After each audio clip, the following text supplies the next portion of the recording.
प्रधानमंत्री ने मन की बात कार्यक्रम में कहा, वर्ष 2022 में भारत ने अनेक क्षेत्रों में पूरी क्षमता के साथ किया विकास।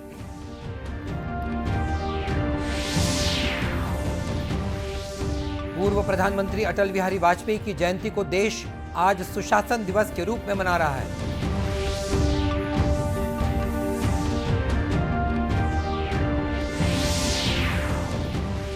दुर्ग जिले के दैमार में आयोजित गुरु घासीदास जयंती कार्यक्रम में शामिल हुए मुख्यमंत्री, कहा कि प्रदेश में सभी समुदायों के विकास के लिए हो रहे हैं प्रयास।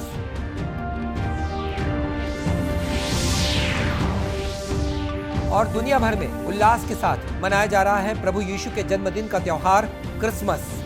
जशपुर के ऐतिहासिक चर्च में किया गया है विशेष आयोजन।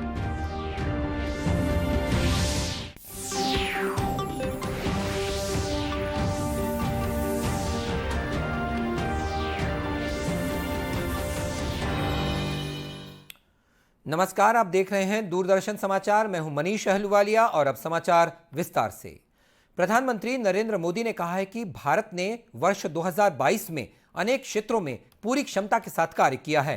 इस दौरान कोरोना से निपटने के लिए 220 करोड़ रुपए से ज्यादा के टीके लगाने का कीर्तिमान भी बनाया गया। आज आकाशवाणी से प्रसारित मन की बात कार्यक्रम में प्रधानमंत्री ने इस बात पर संतोष जताया कि वर्ष 2022 में कोरोना महामारी से निपटने के लिए केंद्र और राज्य सरकारों के अलावा अन्य सभी संस्थानों ने भी मिलजुल कर कार्य किया।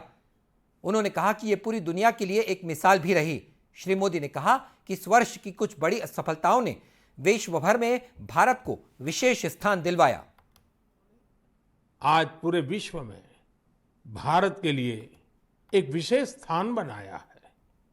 2022 यानी भारत द्वारा दुनिया की 5वीं सबसे बड़ी अर्थव्यवस्था का मुकाम हासिल करना। 2022 यानी भारत द्वारा 220 करोड़ वैक्सीन का अविश्वसनीय आंकड़ा पार करने का रिकॉर्ड। 2022 यानी भारत द्वारा निर्यात का $400 बिलियन का जादुई आंकड़ा पार कर जाना। 2022 यानी देश के जन जन द्वारा आत्मनिर्भर भारत के संकल्प को अपनाना, जीकर दिखाना। प्रधानमंत्री ने गंगा नदी को स्वच्छ बनाने के लिए चलाए जा रहे नमामि गंगे अभियान में देशवासियों की जिम्मेदारियों को महत्वपूर्ण बताया। उन्होंने कहा कि इस नदी का स्वच्छ रखना केवल सरकार का कार्य न होकर देश के सभी नागरिकों का दायित्व भी होना चाहिए। तभी देश के सामूहिक शक्ति का उदाहरण दुनिया के सामने पेश किया जा सकता है। उन्होंने कहा कि यह पूरे देश के लिए गौरव की बात है कि भारत की इस पहल को आज दुनिया भर की सराहना मिल रही है। उन्होंने कहा कि संयुक्त राष्ट्र ने नमामि गंगे मिशन को पारिस्थितिकी प्रणाली बहाल करने के संबंधित 10 प्रमुख कार्यक्रमों में शामिल किया है। प्रधानमंत्री ने कहा कि देश में पर्यावरण संरक्षण के लिए सबको सम्मिलित रूप से प्रयास करने की आवश्यकता है। इसी कड़ी में उन्होंने सिक्किम के थेगू गांव के निवासी संगे शेरपा का उदाहरण दिया, जो पिछले 14 वर्षों से 12,000 फीट से भी ज्यादा की ऊंचाई पर पर्यावरण संरक्षण के कार्य में जुटे हुए हैं। श्री मोदी ने कहा कि ऐसे प्रयास देश के विभिन्न भागों में भी करने की आवश्यकता है। आज पूर्व प्रधानमंत्री और भारत रत्न से सम्मानित अटल बिहारी वाजपेयी की जयंती है। आज के दिन को देश भर में सुशासन दिवस के रूप में मनाया जा रहा है। गौरतलब है कि लोगों के प्रति सरकार की जवाबदेही सुनिश्चित करने के लिए सुशासन दिवस मनाया जाता है। इस अवसर पर विभिन्न कार्यक्रमों का आयोजन भी किया जा रहा है। जनता के बीच पारदर्शिता, जनसंवाद और योजनाओं के क्रियान्वयन को लेकर साल 2014 से 25 दिसंबर को सुशासन दिवस मनाए जाने की शुरुआत हुई। इस साल भी प्रशासन गांव की ओर अभियान के तहत सुशासन सप्ताह 19 दिसंबर से 25 दिसंबर तक मनाया जा रहा है। मई 2014 में लोकसभा चुनावों के परिणाम आए और 3 दशक बाद केंद्र में स्पष्ट जनादेश वाली बहुमत की सरकार बनी। प्रधानमंत्री का पद संभाला नरेंद्र दामोदर दास मोदी ने। प्रधानमंत्री का जोर योजनाओं के 100% क्रियान्वयन, जनता के बीच पारदर्शी शासन और संवाद को लेकर रहा। इसी कड़ी में उन्होंने पहली ही कैबिनेट में भ्रष्टाचार कालाधन के खिलाफ कड़ा निर्णय लिया। पारदर्शी शासन और भ्रष्टाचार मुक्त प्रशासन के लिए तकनीक का इस्तेमाल बढ़ाया गया। ई गवर्नेंस की शुरुआत हुई। सामाजिक कल्याण की योजनाओं के लिए डीबीटी को अपनाया गया। 8 साल बीत चुके हैं और इस दौरान गरीबों को घर भी मिला है और गैस कनेक्शन भी। आयुष्मान कार्ड भी मिले हैं। अनुमान के मुताबिक साल 2014 से 2022 तक 2 लाख करोड़ रुपए भ्रष्टाचार की भेंट चढ़ने से बचे हैं। ये जो नया सुशासन का मॉडल मोदी जी ने स्थापित किया है, जिसमें अकाउंटेबिलिटी, ट्रांसपेरेंसी और सिटीजन सेंट्रिसिटी ये प्रमुख तौर पर उसके अहम स्तंभ हैं, उसका लाभ किस प्रकार से आखिरी व्यक्ति तक पहुंच पाए। आम आदमी के हक को उस तक पहुंचाने के लिए सरकार ने जो रास्ता अपनाया वो था डीबीटी का। इसे ताकत दी जैन ने, यानी जनधन, आधार और मोबाइल ने। केंद्र की एनडीए सरकार ने प्रधानमंत्री मोदी के नेतृत्व में रिफॉर्म की प्रक्रिया को तेज किया। 1500 से ज्यादा अनुपयोगी कानूनों को हटाया गया। टैक्स प्रक्रिया को पारदर्शी बनाया गया। एक देश एक कर व्यवस्था जीएसटी लागू की गई। ईज ऑफ बिजनेस के साथ ही सरकार का मकसद रहा ईज ऑफ लाइफ का भी। इसी कड़ी में ग्रुप बी और सी की भर्ती प्रक्रिया से इंटरव्यू हटाना भी एक बड़ी पहल रही। इन वर्षों में हमने गरीब की सेवा, सुशासन और गरीब कल्याण को सर्वोच्च प्राथमिकता दी। सबका साथ, सबका विकास, सबका विश्वास और सबका प्रयास, इस मंत्र पर चलते हुए हमने देश के विकास को नई गति दी है। मोदी सरकार ने बीते 8 सालों से रिफॉर्म, परफॉर्म और ट्रांसफॉर्म के प्रति न सिर्फ प्रतिबद्धता दिखाई है, बल्कि इसे हर क्षेत्र में लागू भी करके दिखाया है। ईमानदार, पारदर्शी व्यवस्था ही एक स्पष्ट और साफ नीयत के साथ सुशासन दे सकती है। बढ़ते अगली खबर की तरफ। केंद्रीय मंत्रिमंडल ने सैनिकों के लिए घोषित 1 रैंक 1 पेंशन में कुछ संशोधनों को मंजूरी दे दी है। प्रधानमंत्री नरेंद्र मोदी की अध्यक्षता में हुई इस बैठक में पेंशन को लेकर कुछ सुधार किए गए हैं। बैठक के बाद केंद्रीय सूचना और प्रसारण मंत्री अनुराग सिंह ठाकुर ने बताया कि 1 जुलाई सन 2014 के बाद रिटायर हुए सुरक्षाकर्मियों को मिलाकर अब पेंशन के लाभार्थियों की संख्या 25 लाख से अधिक हो गई है। केंद्र सरकार द्वारा 1 रैंक 1 पेंशन योजना में संशोधन का पूर्व सैनिकों ने स्वागत किया है।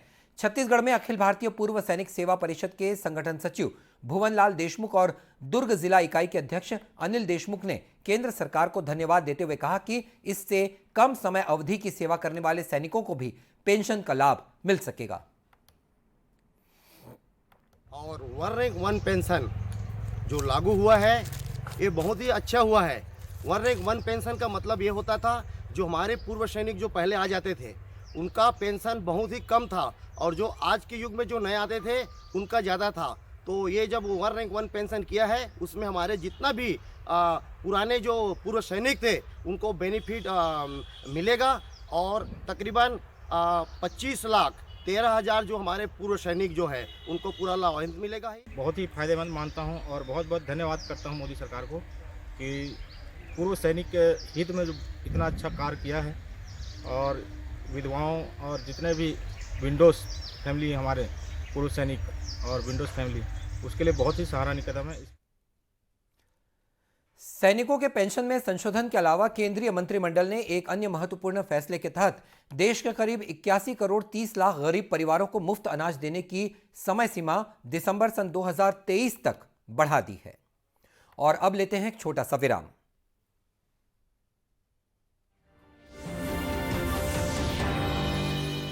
क्या बात है, बहुत फिट लग रहा है।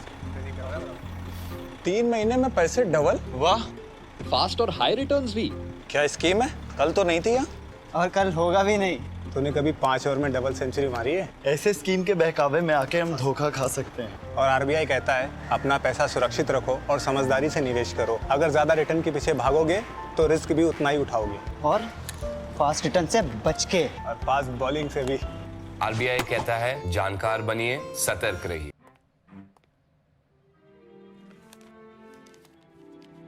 इतनी जल्दी पैसे डबल? ओ, जमा करोगे तो फिर भुगतोगे। चलो, ऐसी लुभाने वाली स्कीम में पैसे जमा करना यानी धोखे की संभावना, इसलिए पहले पूरी जांच, उसके बाद पैसे जमा, नहीं तो आपके पैसे हो जाएंगे पुर्र। आरबीआई कहता है जानकार बनिए, सतर्क रहिए।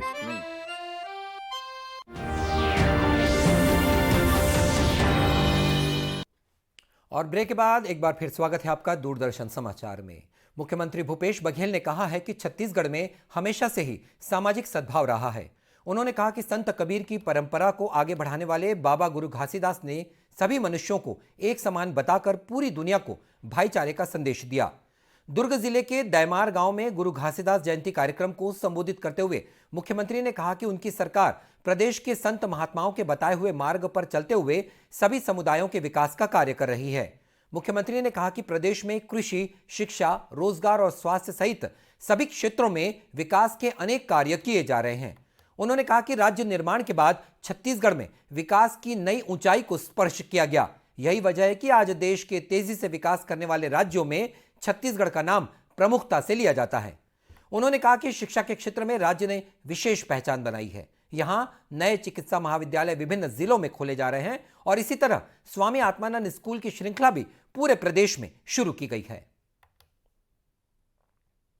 निराकार ब्रह्म के मानने वाला भी अनेक संत हुई, जैसे कबीर जी, गुरु नानक देव और हमारे छत्तीसगढ़ में जिन महापुरुष जिन जन्म लिए बहुत सम्मान के साथ हमन गुरु घासीदास कही था, जिन्हा सत्यली ईश्वर मानिस, जिन ये बताइस कि मनखे मनखे एक समान है।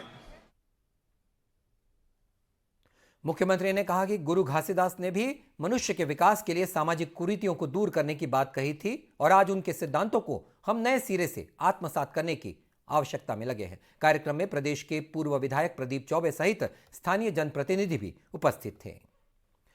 प्रभु यीशु मसीह का जन्मदिन आज दुनिया भर में क्रिसमस के रूप में मनाया जा रहा है। राष्ट्रपति द्रौपदी मुर्मू और प्रधानमंत्री नरेंद्र मोदी सहित देश के विभिन्न नेताओं ने क्रिसमस के अवसर पर लोगों को बधाई दी है। अपने संदेश में श्री मोदी ने कहा कि क्रिसमस का यह विशेष दिन समाज में सद्भाव और उल्लास की भावना को प्रदर्शित करता है। प्रदेश की राज्यपाल अनुसुईया उइके और मुख्यमंत्री भूपेश बघेल ने भी क्रिसमस के अवसर पर प्रदेशवासियों को हार्दिक बधाई और शुभकामनाएं दी हैं।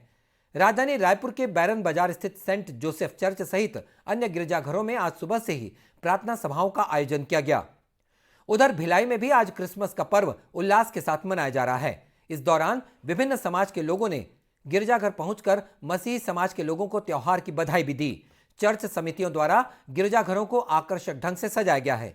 भिलाई स्थित चर्च के फादर अर्पण कुमार तरुण ने बताया कि आज सुबह से ही चर्च में आयोजित प्रार्थना सभा में बड़ी संख्या में श्रद्धालु पहुंच रहे हैं। साथ ही घरों में भी उल्लास का वातावरण बना हुआ है। बड़ा दिन हमारा बहुत खुशी का दिन है। इसके लिए हमने बहुत लंबे समय से तैयारियां की थी। जैसे आप पीछे देख पा रहे हैं, इस तरह का गाना नाचना ये घर घर में जाके गरड़िया दल द्वारा किया गया। घरों में पकवान बनाए गए। अब सब एक दूसरे से मिल रहे हैं। अब घरों में जाएंगे, मेल मुलाकात करेंगे, इस बड़े दिन की क्रिसमस की शुभकामनाएं एक दूसरे को प्रेषित करेंगे। कई लोग अपने अपने निवासी स्थान आ गए हैं और लौट भी गए हैं जो गाँव क्षेत्र में। और प्रभु का हम धन्यवाद देते हैं कि यहाँ पे मानव एकता समिति भी यहाँ पे आई, जिसमें सभी धर्म के लोग रहे हैं। वो आके हर साल आते हैं, मिलते हैं, बधाई देते हैं और इस तरह से आपसी भाईचारा, प्रेम भाव को हम हमेशा प्रदर्शित करते हैं। गौरतलब है कि जशपुर जिले के कुनकुरी स्थित एशिया के दूसरे सबसे बड़े गिरजाघर में भी कल रात से ही यीशु मसीह के जन्मोत्सव की तैयारियां होने लगी थी। आज सुबह प्रार्थना सभाओं के साथ कैरल गायन भी किया गया। चर्च के बाहर प्रभु यीशु के जीवन पर केंद्रित प्रदर्शनी भी लगाई गई है। प्रदेश के अन्य जिलों में भी क्रिसमस का त्योहार उत्साह और उमंग के साथ मनाए जाने के समाचार मिल रहे हैं। और बुलेटिन के अंत में मुख्य समाचार एक बार फिर। प्रधानमंत्री ने मन की बात कार्यक्रम में कहा, वर्ष 2022 में भारत ने अनेक क्षेत्रों में पूरी क्षमता के साथ किया विकास। पूर्व प्रधानमंत्री अटल बिहारी वाजपेयी की जयंती को देश आज सुशासन दिवस के रूप में मना रहा है।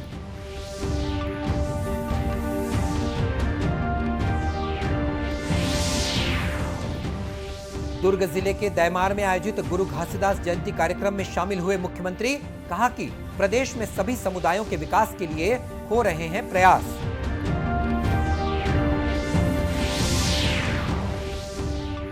और दुनिया भर में उल्लास के साथ मनाया जा रहा है प्रभु यीशु के जन्मदिन का त्योहार क्रिसमस। जशपुर के ऐतिहासिक चर्च में किया गया है विशेष आयोजन। और इसी के साथ ये समाचार बुलेटिन समाप्त हुआ। आप सभी को क्रिसमस की बहुत सारी शुभकामनाएं। नमस्कार।